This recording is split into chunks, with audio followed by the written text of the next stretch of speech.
जय हिंद साथियों, स्वागत है आपका self study classes with Sumit Jain YouTube channel और दोस्तों ऐप में। दोस्तों बहुत सारे स्टूडेंट को ऐप डाउनलोड नहीं करते बन रहा है या फिर कर भी लिया है तो कोर्स भी नहीं देख पा रहे हैं। तो मैं आज उनको बता दूं कि ये जो सेल्फ स्टडी क्लासेस इस प्रकार से जब आप प्ले स्टोर से करते हैं तो ये आपका जो है आइकन उसमें लगा हुआ है ना। तो इस प्रकार से सेल्फ स्टडी क्लासेस आपको सर्च करना है और ऐसे आइकन में आपको ऐप मिलने वाला है। ठीक है, तो दोस्तों हम देखें कि प्ले स्टोर में आपको इस प्रकार से दिखेगा ये सेल्फ स्टडी क्लासेस। ठीक है, ये प्ले स्टोर में आपको सेल्फ स्टडी क्लासेस का ऐप दिखने वाला है। ठीक है, ये इमेज उसमें डली है, ये आइकन, ये लोगो उसमें डला है। ठीक है, अब दोस्तों इसको इंस्टॉल करना है, यहां से आप इंस्टॉल करेंगे। ठीक है, अब इंस्टॉल करेंगे तो वहां पर आपको नंबर मांगेगा, जीमेल नंबर मांगेगा, तो आपको ओटीपी आएगा, तो आप रजिस्टर करके आगे बढ़ेंगे। ठीक दोस्तों, आज हम पढ़ने वाले हैं वाक्य विचार के बारे में और आपने हमें महान कर दिया यह कैसा वाक्य है। आपसे बनता होगा कि वाक्य जो होते हैं, वाक्य कितने प्रकार के होते हैं। वाक्य से एक क्वेश्चन आपका अवश्य बन जाता है ना। तब यहां पर आपको बताना है, जल्दी से सभी लोग बताएंगे कि आपने हमें महान कर दिया ये कैसा वाक्य होगा। आज्ञार्थक, विस्मयादि बोधक, निषेधार्थक या फिर इच्छा बोधक, किस प्रकार का वाक्य होगा। ये चार विकल्प है अंकुर जी। आपने हमें महान कर दिया यह कैसा वाक्य है, ये कैसा वाक्य हो जाएगा। आपने हमें महान कर दिया, यहां पर चार विकल्प हैं और चार में से आपका यहां पर बिल्कुल सही आंसर होगा। क्या होगा दोस्तों, आपने हमें महान कर दिया, तो ये क्या होगा।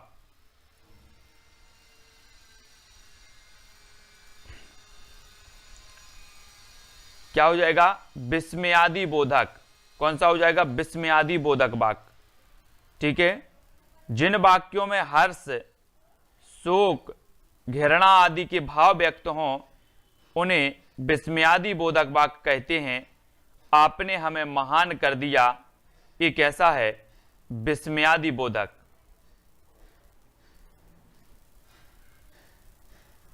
ठीक है, अगला क्वेश्चन आपको बताना है अर्थ की दृष्टि से वाक्य के कितने भेद होते हैं। अर्थ की दृष्टि से वाक्य के कितने भेद होते हैं।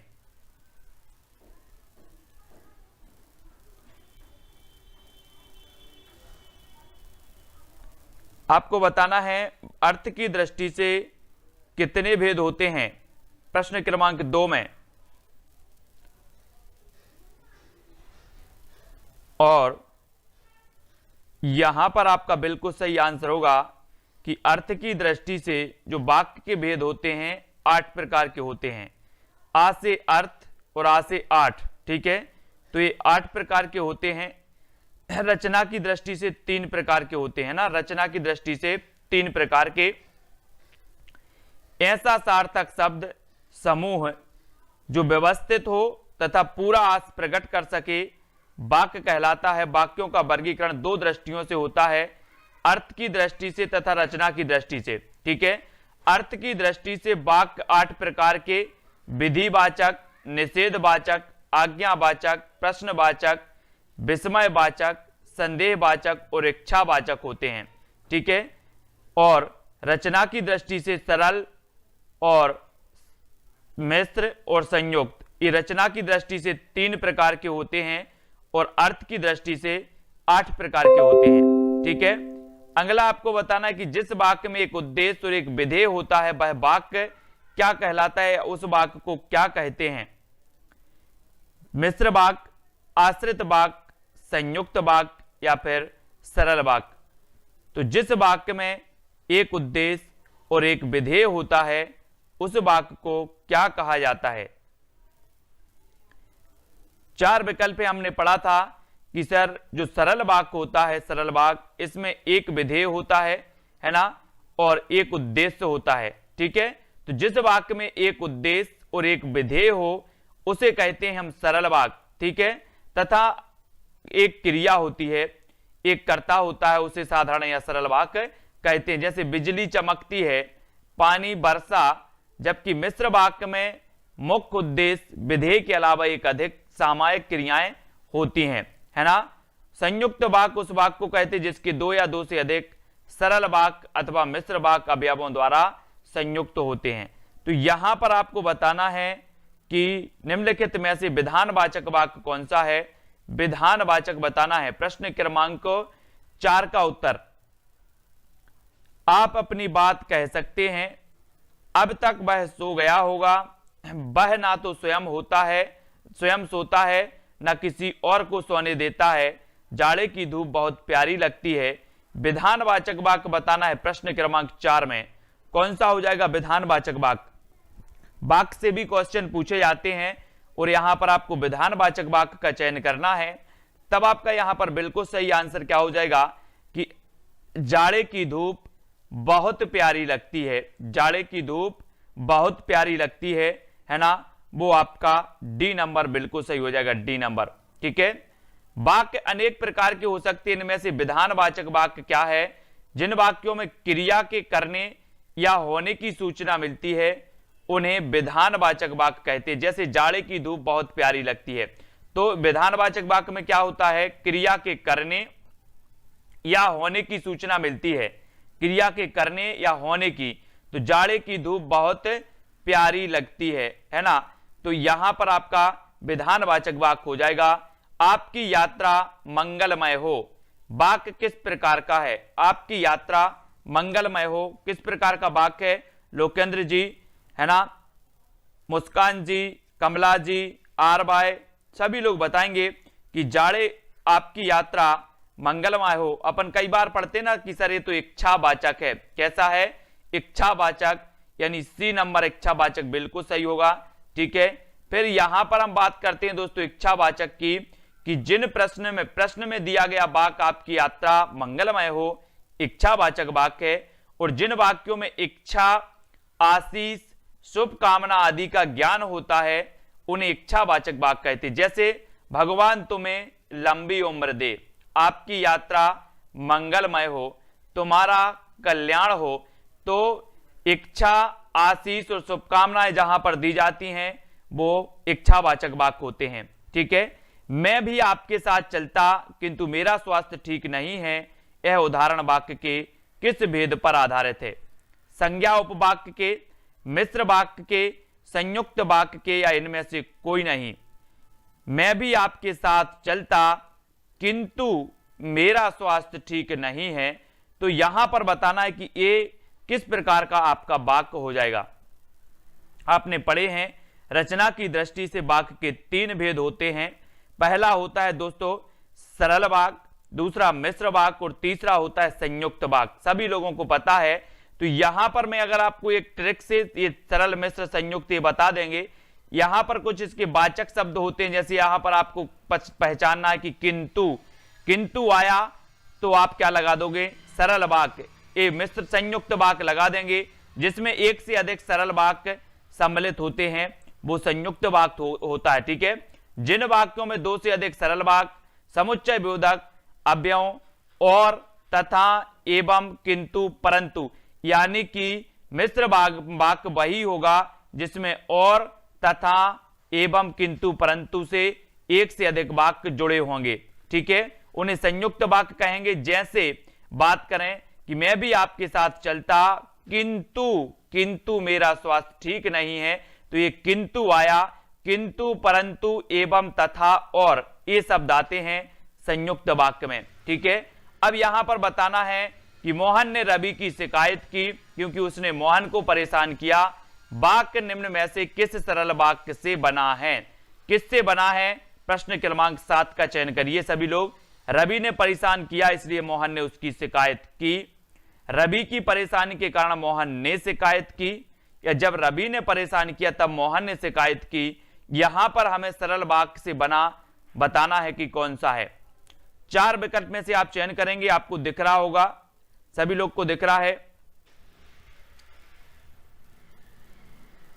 तब यहां पर आपका उत्तर क्या हो जाएगा, प्रश्न क्रमांक 7 में रवि ने परेशान किया इसलिए नहीं है, रवि की परेशानी के कारण मोहन ने शिकायत की, ये भी नहीं है। जब रवि ने परेशान किया तब, तो ये भी नहीं है। उत्तर क्या हो जाएगा, कमला ठाकुर जी, वेरी गुड। उत्तर होगा कि मोहन ने रवि से परेशान होकर उसकी शिकायत की, ये आपका सरल वाक्य होगा, डी नंबर, ठीक है, डी आपका बिल्कुल सही हो जाएगा। अब यहां पर देखें कि जिन वाक्यों में केवल एक ही उद्देश्य है और एक ही विधेय है उन्हें सरल वाक्य, साधारण वाक्य कहते हैं। प्रश्न में दिए गए वाक्यांश मोहन ने रवि की शिकायत की क्योंकि उसने मोहन को परेशान किया का सरल वाक्य मोहन ने रवि से परेशान होकर उसकी शिकायत की से बना है, जबकि बाकी विकल्पों में मिश्रित वाक्यों के उदाहरण दिए गए हैं, है ना। अब यहां पर राम पढ़ता है वाक्य कैसा है, राम पढ़ता है एक उद्देश्य और एक विधेय है, तो कौन सा हो जाएगा, सरल होगा कि मिश्र होगा, तो आपको बताना है दोस्तों। सभी लोग लाइक कर देना कि राम पढ़ता है बोले सर एक उद्देश्य और एक विधेय हो, वहां पर आपका हो जाता है कौन सा वाक्य, सरल वाक्य। सरल यानी एक नंबर, राम पढ़ता है यह एक सरल वाक्य है। राम क्या है, कर्ता, और पढ़ता क्या है, क्रिया, ठीक है। तो और ये चीज आपको याद रखनी है ना। मिश्र वाक्य पहचानिए, मिश्र वाक्य कौन सा मिश्र वाक्य है, प्रश्न क्रमांक 9 में अनिकेत जी, लप सोनी, कविता जी। तो यहां पर प्रश्न क्रमांक 9 में मिश्र वाक्य पहचानना है। अच्छे लड़के परिश्रमी होते हैं, उसने कहा मैं निर्दोष हूं, लोकप्रिय कवि का सम्मान सभी करते हैं, या फिर परिश्रमी छात्र अवश्य सफल होंगे। तो 9 का आंसर आपको चयन करना है और 9 का आपका बिल्कुल सही होगा कि उसने कहा मैं निर्दोष हूं, उसने कहा मैं निर्दोष हूं। यहां पर आपका कौन सा हो जाएगा दोस्तों, बी नंबर। बी नंबर जो है वो बिल्कुल सही होगा, उसने कहा मैं निर्दोष हूं। ये मिश्र वाक्य है। जिन वाक्यों में एक मुख्य या प्रधान वाक्य हो, अन्य आश्रित उपवाक्यों ने मिश्रित वाक्य कहते हैं, है ना। इनमें एक मुख्य उद्देश्य और मुख्य विधेय के अलावा एक से अधिक समापिका क्रियाएं भी होती हैं। उपरोक्त वाक्य मिश्रित का मिश्र वाक्य है, यानी कि उसने कहा मैं निर्दोष हूं, मैं निर्दोष हूं, है ना, उसने कहा, ठीक है। तो एक से अधिक वाक्य जहां पर जुड़े रहते हैं वहां पर आपका क्या हो जाता है दोस्तों, मिश्र वाक्य हो जाता है, ठीक है। यहां पर हम देखते हैं अगला जो है, अरे मुझे तो ऐसी उम्मीद नहीं थी, अर्थ की दृष्टि से कौन सा वाक्य है। अरे मुझे तो ऐसी उम्मीद नहीं थी, अर्थ की दृष्टि से वाक्य क्या है, संदेहवाचक, संकेतवाचक, विस्मयवाचक या फिर प्रश्नवाचक। तो कौन सा हो जाएगा, अरे मुझे तो ऐसी उम्मीद नहीं थी, अर्थ की दृष्टि से ये जो उत्तर हो जाएगा। अर्थ की दृष्टि से वाक्य 8 प्रकार के होते हैं और यहां पर हो जाएगा आपका कौन सा, विस्मय सूचक। विस्मय सूचक उपरोक्त वाक्य अर्थ की दृष्टि से विस्मय वाचक वाक्य है। जिन वाक्यों से आश्चर्य, घृणा, क्रोध, शोक, है ना, आदि भावों की अभिव्यक्ति होती है उन्हें विस्मय सूचक कहते हैं। यहां पर अरे मुझे तो ऐसी उम्मीद नहीं थी, मतलब यहां पर क्या हो गया, आश्चर्य हो गया कि आश्चर्य का काम, तो आश्चर्य के भाव हो रहे हैं या फिर घृणा के भाव, क्रोध के भाव या शोक के भाव। इस प्रकार से अगर भाव आते हैं वाक्य में तो वहां पर आपका विस्मय सूचक हो जाता है, विस्मयवाचक वाक्य हो जाता है, ठीक है। फिर नेक्स्ट आपको बताना है कि कमल मोहन के लिए गेंद लाता है, वाक्य में प्रयुक्त कारक कौन सा है, प्रयुक्त कारक बताना है। प्रश्न क्रमांक 11 में मोहन के लिए गेंद लाना, तो उत्तर आपका क्या होगा, कमल मोहन के लिए गेंद लाता है, वाक्य में प्रयुक्त कारक कौन सा हो जाएगा, कारक बताना है। तो हमने पढ़ा है ना, क्या पढ़ा है कि जो के लिए है, के लिए ये क्या है, कारक है, यानी बी नंबर, ठीक है, बी नंबर जी है, बिल्कुल सही है।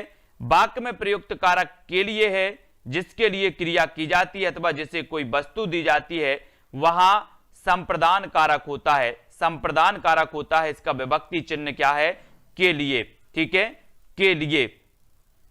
अरे आप भी हैं, वाक्य को अर्थानुसार पहचानिए। अरे आप भी हैं संदेहार्थक है, संकेतार्थक है, विस्मय बोधक है या फिर प्रश्नार्थक वाक्य है। कौन सा वाक्य यहां पर हो जाएगा, पूजा जी कौन सा वाक्य है, अंजू शास्त्री। अरे आप भी हैं, वाक्य को अर्थानुसार पहचानना था, तो यहां पर आपका बिल्कुल सही आंसर होगा कौन सा,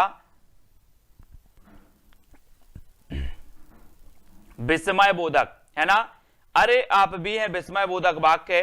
जिन वाक्यों से आश्चर्य, घृणा, क्रोध, शोक आदि भावों की अभिव्यक्ति हो वो विस्मय सूचक वाक्य होते हैं।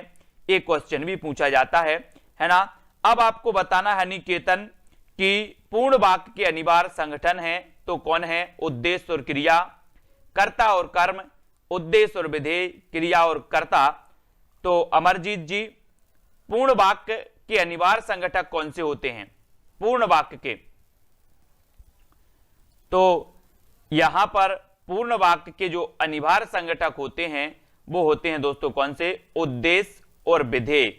उद्देश्य और विधेय ये पूर्ण वाक्य के अनिवार्य संगठक होते हैं, यानी कि वह पूर्ण वाक्य होगा जिसमें उद्देश्य हो और विधेय हो, है ना, वही पूर्ण वाक्य कहलाएगा। पूर्ण वाक्य के अनिवार्य संगठक उद्देश्य और विधेय हैं।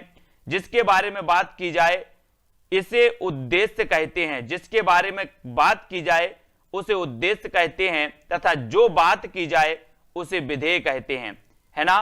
क्या तुम लड्डू खाओ वाक्य कर्म वाच्य में होगा, क्या होगा?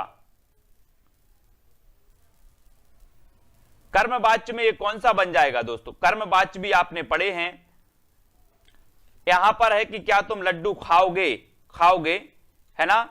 तो यहां पर हमें कर्म वाच्य बनाना है और आपने पढ़े हैं कर्तरी, कर्म, भाववाच्य, ये 3 प्रकार के वाच्य होते हैं।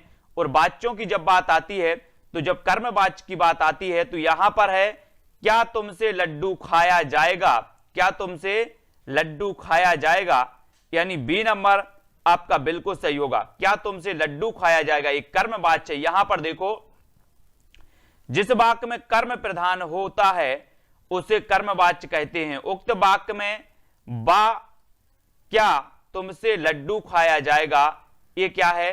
कर्म वाच्य है। बा नंबर जो आया है क्या तुमसे लड्डू खाया जाएगा, ये कर्म प्रधान है यहां पर। और कर्म प्रधान जहां पर होता है वहां पर कौन सा हो जाता है? कर्मवाचक। कौन सा हो जाता है दोस्तों? कर्मवाचक। जहां कर्ता की प्रधानता हो वहां पर कर्तरी होता है, कर्तरीवाच्य। और जहां पर भावों की प्रधानता हो वहां पर भाववाच्य होता है ना। तुम क्या कर रहे हो, इस वाक्य का विधिवाचक क्या होगा? तुम क्या कर रहे हो? अधिकांश लोग पूछते हैं, आप जब भी बात करते हैं फोन में करते हैं या कहीं पर अपन बोलते हैं ना तुम क्या कर रहे हो, है ना। तो ये आपको विधिवाचक वाक्य इसका कौन सा होगा ये भी आपको बताना है। विधिवाचक जहां पर कुछ करने और कुछ होने की बात होती है वहां पर आपका विधिवाचक हो जाता है। जहां पर कुछ करने और कुछ होने की, तो तुम क्या कर रहे हो इसका विधिवाचक वाक्य बनाना है। तो हम पूछ लेंगे तुम कुछ कर रहे हो, तुम कुछ कर रहे हो। तो जहां पर करने और होने की बात होती है वहां पर विधिवाचक वाक्य होता है ना। और दोस्तों यहां पर जिन वाक्यों में क्रिया के होने या करने का बोध हो वहां पर आपका विधिवाचक वाक्य होगा, है ना। ये भी आपको याद रखना है। और इसमें तुम कुछ कर रहे हो ये विधिवाचक हो जाएगा, यानी आपका उत्तर क्या हो जाएगा? बी नंबर हो जाएगा। सी के पंकज जी इसको याद रखेंगे बी नंबर को, ठीक है। फिर आगे देखते हैं, आगे जो अपना एक प्रश्न है कि निम्न में से किस वाक्य में शब्द निर्माण संबंधी अशुद्धि है? शब्द निर्माण संबंधी अशुद्धि कौन से वाक्य में है? वे एक लब्ध प्रतिष्ठित व्यक्ति हैं, उनकी आपस में घनिष्ठ मित्रता थी, भारत में कई प्रादेशिक भाषाएं हैं, लड़के खेल रहे हैं। अब आपको बताना है दोस्तों यहां पर कि वाक्य में शब्द निर्माण संबंधी जो अशुद्धि है वो कौन सी है? हमें चयन करना है यहां पर। और बालसुधा जी, सोनम पांडे जी, जो उत्तर इसका सही हो जाएगा 16 का वो हो जाएगा 1 नंबर। कौन सा है? शब्द निर्माण संबंधी अशुद्धि एक वाक्य में है, वे एक लब्ध प्रतिष्ठित व्यक्ति हैं। 1 नंबर आपका बिल्कुल सही हो जाएगा, ए नंबर। धर्मेंद्र जी, ठीक है। अंकुर जी, ए नंबर सही है। उनकी आपस में घनिष्ठ मित्रता है, सही है। भारत में कई प्रादेशिक भाषाएं हैं, लड़के खेले, तो ए नंबर आपका बिल्कुल सही हो जाएगा। हे भगवान मेरी रक्षा कीजिए, हे भगवान मेरी रक्षा कीजिए वाक्य में कारक पहचानिए, संबंध कारक, संप्रदान कारक, संबोधन या फिर कर्म कारक, ये बताना है हमें। हे भगवान मेरी रक्षा कीजिए, इसमें जो वाक्य है वो कौन सा है? हम बोलते ना कि वो है संबोधन। हम क्या कर रहे हैं? संबोधन कर रहे हैं, यानी सी नंबर आपका बिल्कुल सही होगा।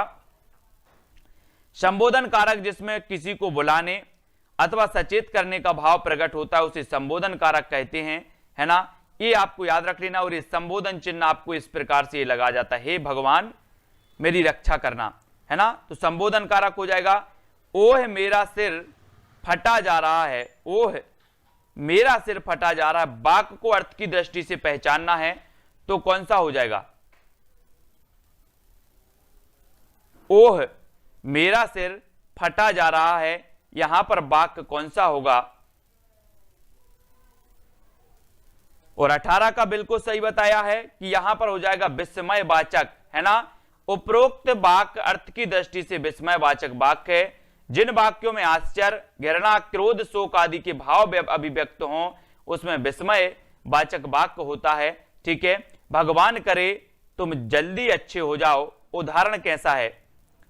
विधिवाचक है, संकेत है, इच्छा से आप बोल रहे हो या विस्मयवाचक है? भगवान करे तुम जल्दी ठीक हो जाओ, किसी के प्रेशर में तो नहीं बोल रहे। बोले सर किसी के प्रेशर में नहीं बोल रहे, हम अपनी इच्छा से बोल रहे हैं कि भगवान करे तुम जल्दी ठीक हो जाओ। तो इच्छा से बोल रहे तो इच्छावाचक वाक्य होगा। क्या होगा? इच्छावाचक वाक्य। वाक्य शब्दों का वह समूह है जिसके बोलने से पूरा का पूरा अर्थ स्पष्ट हो जाता है। और वाक्य अनेक प्रकार के होते हैं दोस्तों, है ना। आपको पता है अर्थ के आधार पर वाक्य 8 प्रकार के, रचना के आधार पर वाक्य 3 प्रकार के। मैंने आपको कई बार बताया है कि आ अर्थ में जब हम अर्थ लिखते हैं तो यहां पर आ आता है पहले, आ से अर्थ और आ से 8 भी लिखो तो 8, तो अर्थ के आधार पर 8। और जब हम रचना लिखते हैं, ये प्रश्न भी कई बार पूछा गया, तो रचना में 3 वर्ण आते हैं, 3 वर्ण आते हैं। तो रचना की दृष्टि से 3 प्रकार के, अर्थ की दृष्टि से 8 प्रकार के, रचना की दृष्टि से 3 प्रकार के। उसका मुख चंद्रमा के समान सुंदर है। इस वाक्य में साधारण धर्म कौन सा है? तो आपने चयन भी कर लिया है कि साधारण जो धर्म है वो है दोस्तों चंद्रमा। साधारण धर्म क्या है? चंद्रमा। उसका मुख चंद्रमा के समान है, समान सुंदर है। इस वाक्य में जो साधारण धर्म है, धर्म वो क्या है? चंद्रमा है, क्योंकि चंद्रमा के समान सुंदर है। तो साधारण धर्म जो है वो क्या है? चंद्रमा, ठीक है। ये चीज आपको याद रख लेनी। उन्होंने राह में कांटे बिखेर दिए और स्वयं कुंज की ओट में छिप गए। वाक्य का कौन सा प्रकार है?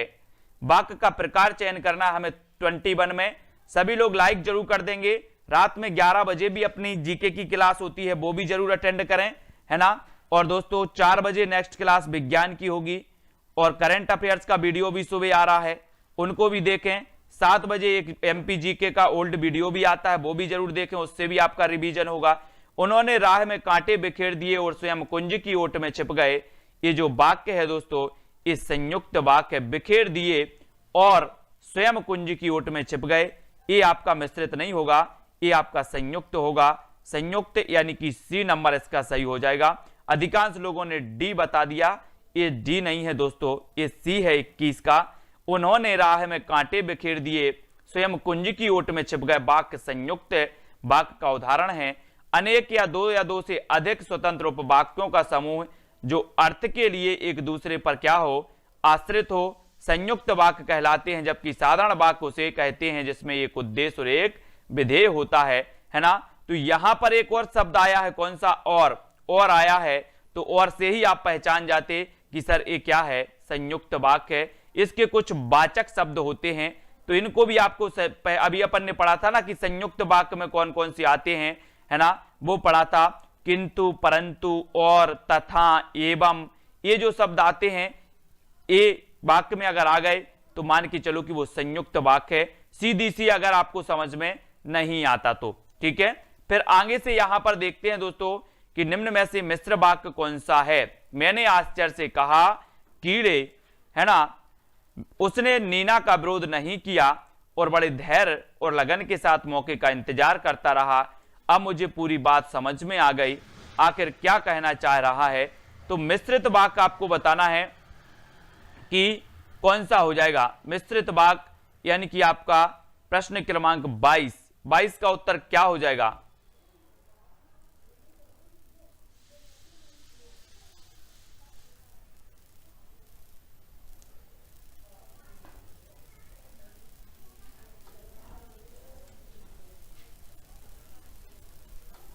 और यहां पर जो है दोस्तों वो क्या है, यहां पर आपका जो है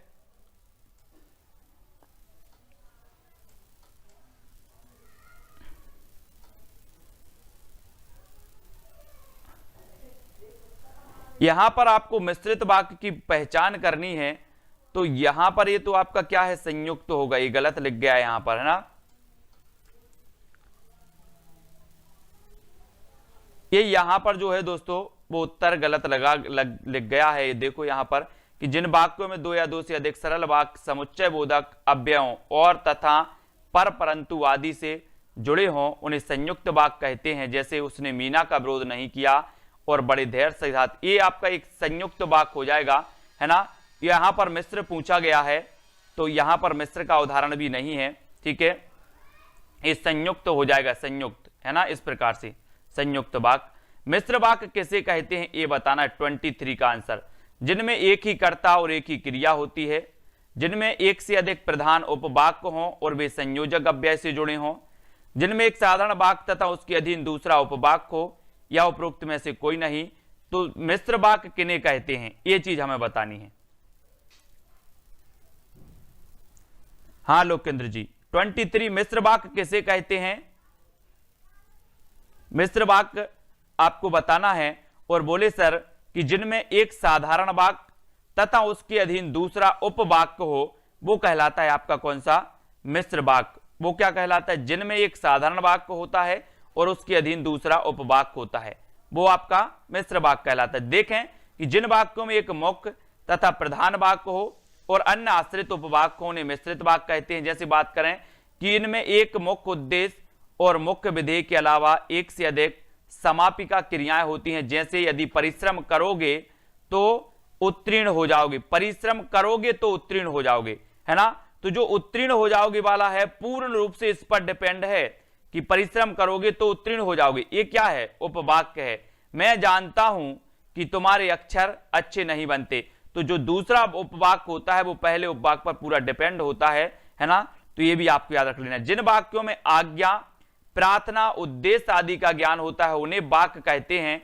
उन्हें कौन सा वाक्य कहते हैं? जैसे बाजार जाकर फल ले आओ, मोहन तुम बैठकर पढ़ो, या फिर बड़ों का सम्मान करो। तो इन्हें क्या कहा जाता है ये बताना है 24 में कि जिन वाक्यों में प्रार्थना, उद्देश्य, आज्ञा, प्रार्थना, उद्देश्य आदि का ज्ञान होता है वो वाक्य क्या कहलाते हैं। तब हमने पढ़ा भी है कि जिसमें आज्ञा हो, प्रार्थना हो या उद्देश्य हो उसमें दोस्तों आपका कौन सा हो जाएगा? आज्ञावाचक हो जाएगा, आज्ञावाचक, है ना। तो आपका जो सा नंबर है, सी नंबर, आज्ञावाचक, बिल्कुल सही है। जिन वाक्यों में आज्ञा, प्रार्थना, उद्देश्य आदि का ज्ञान होता है आज्ञावाचक वाक्य कहलाते हैं, है ना। अब आपको बताना है कि या तो तुम सुधर जाओ या विद्यालय से निकल जाने के लिए तैयार रहो। या तो तुम सुधर जाओ या विद्यालय से निकल जाने के लिए तैयार रहो, इसमें कौन सा वाक्य होगा? सरल वाक्य, संयुक्त वाक्य, मिश्र, या फिर उपरोक्त में से कोई नहीं? कौन सा वाक्य हो जाएगा दोस्तों?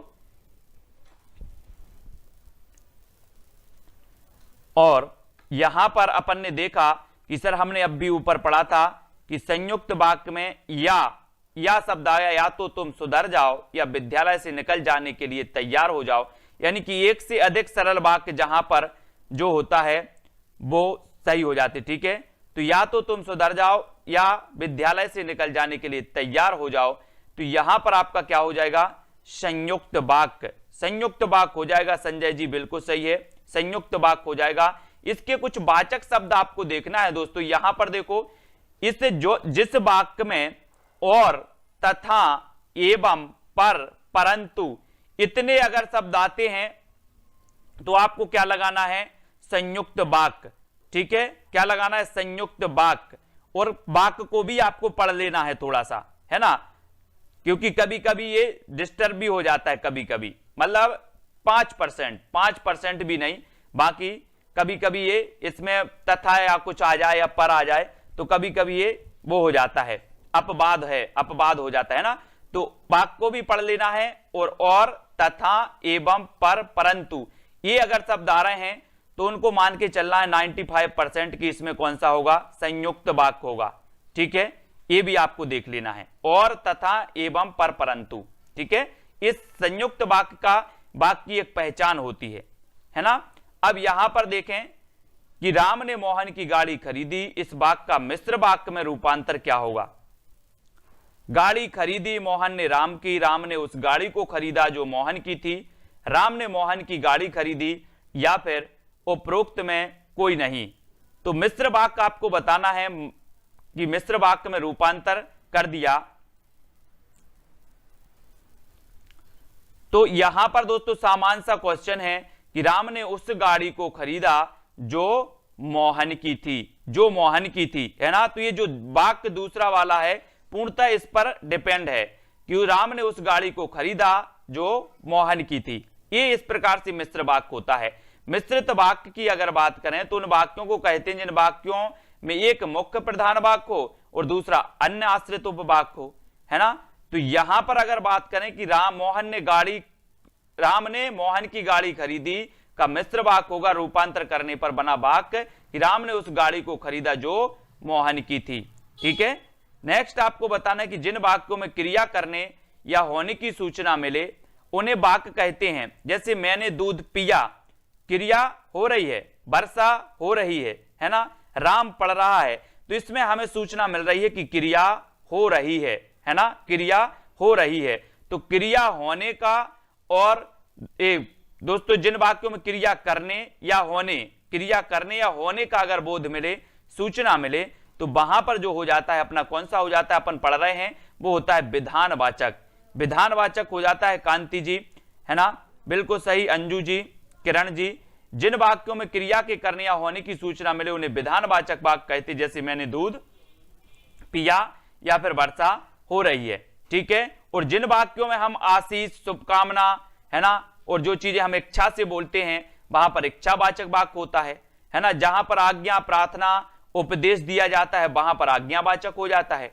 फिर 28 का आपको चयन करना है कि निम्नलिखित वाक्यों के लिए नीचे दिए गए विकल्पों में से वाक्य के प्रकार को चिन्हित करना है। ईश्वर करे तुम्हारा जीवन सुखमय हो। अब आप इच्छा से बोल रहे हो कि किसी के प्रेशर में बोल रहे हैं? बोले सर किसी के प्रेशर में नहीं बोल रहे, अंदर से आवाज निकली है कि ईश्वर करे आपका जीवन सुखमय हो। अब सुखमय हो तो ये कैसा हो जाएगा, इच्छावाचक होगा, है ना। सी नंबर सही हो जाएगा। निम्नलिखित वाक्य के लिए उसके लिए नीचे दिए गए विकल्पों में से वाक्य के प्रकार को चिन्हित करना है। अगले महीना तक परीक्षा फल आने की संभावना है। तो ये आपका कौन सा वाक्य हो जाएगा दोस्तों, यानी कि आपका 29 का प्रश्न है। 29 में आपको बताना है कि अगले महीने तक परीक्षा फल आने की संभावना है। तो इसमें कौन सा वाक्य हो जाएगा, संदेहवाचक, विधिवाचक, संकेतवाचक या फिर इच्छावाचक। अब यहां पर संभावना है तो अभी क्या है, संदेह है ना, संदेह है, तो आपका उत्तर होगा संदेहवाचक। अगले महीने तक परीक्षा फल आने की संभावना है, पक्का नहीं है, पक्का नहीं है। संकेत नहीं लगाना कि ये संकेत दे दिए गए, ये संदेह है, आने की संभावना है, पक्का नहीं है। ठीक है, तो याद रख लेना, संदेहवाचक जिस वाक्य से किसी बात का संदेह प्रकट हो रहा है वे संदेहवाचक वाक्य कहलाते हैं। अगले महीना तक परीक्षा फल आने की संभावना है, जबकि जिस वाक्य में किसी बात के होने का बोध हो, विधिवाचक। जिस वाक्य में एक दूसरे की संभावना पर निर्भर हो वे संकेतवाचक, है ना, वाक्य कहलाते। जिस वाक्य से किसी प्रकार की इच्छा, शुभकामनाएं हो वहां पर इच्छावाचक वाक्य होता है। तो संकेतवाचक और संदेहवाचक में भी क्या नहीं होना, मिस्टेक नहीं करना है ना। संकेतवाचक की यहां पर परिभाषा क्या दी है कि जिस वाक्य में एक वाक्य दूसरे की संभावना पर निर्भर हो वे संकेतवाचक वाक्य कहलाते हैं। ठीक है, ऐसे संकेतवाचक कौन से होते हैं कि तुम पढ़ते तो पास हो जाते, तुम पढ़ते तो पास हो जाते, ये संकेतवाचक है। ये संकेत किया गया है कि तुमने पढ़ा नहीं है तो पास कैसे हो जाओगे, तुम पढ़ते तो पास हो जाते, ये संकेत हो जाएगा। लेकिन यहां पर संभावना तो ये संदेह होगा। मतलब एक वाक्य दूसरे की वाक्य की संभावना पर डिपेंड रहता है कि अगर तुम भगवान की पूजा करते तो पुण्य मिलता, भगवान की पूजा करते तो पुण्य मिलता। तो एक वाक्य दूसरे पर डिपेंड है, दूसरे की संभावना पर। ठीक है, तो आज हमने यहां पर पढ़ा दोस्तों वाक्य विचार के बारे में, जहां पर हमने संदेहवाचक, अर्थ के आधार पर 8 प्रकार के वाक्य पढ़े, रचना के आधार पर 3 प्रकार के वाक्य पढ़ लिए। ठीक है, 3। दोस्तों बहुत सारे स्टूडेंट को ऐप डाउनलोड नहीं करते बन रहा है, या फिर कर भी लिया है तो कोर्स भी नहीं देख पा रहे हैं। तो मैं आज उनको बता दूं कि ये जो सेल्फ स्टडी क्लासेस इस प्रकार से जब आप प्ले स्टोर से करते हैं तो ये आपका वेल जो है आइकन उसमें लगा हुआ है ना। तो इस प्रकार से सेल्फ स्टडी क्लासेस आपको सर्च करना है और ऐसे आइकन में आपको ऐप मिलने वाला है। ठीक है, तो दोस्तों हम देखें कि प्ले स्टोर में आपको इस प्रकार से दिखेगा ये सेल्फ स्टडी क्लासेस। ठीक है, ये प्ले स्टोर में आपको सेल्फ स्टडी क्लासेस का ऐप दिखने वाला है। ठीक है, ये इमेज उसमें डली है, ये आइकन, ये लोगो उसमें डला है। ठीक है, अब दोस्तों इसको इंस्टॉल करना है, यहां से आप इंस्टॉल करेंगे। ठीक है, अब इंस्टॉल करेंगे तो वहां पर आपको नंबर मांगेगा, जीमेल नंबर मांगेगा, तो आपको ओटीपी आएगा, तो आप रजिस्टर करके आगे बढ़ेंगे। ठीक।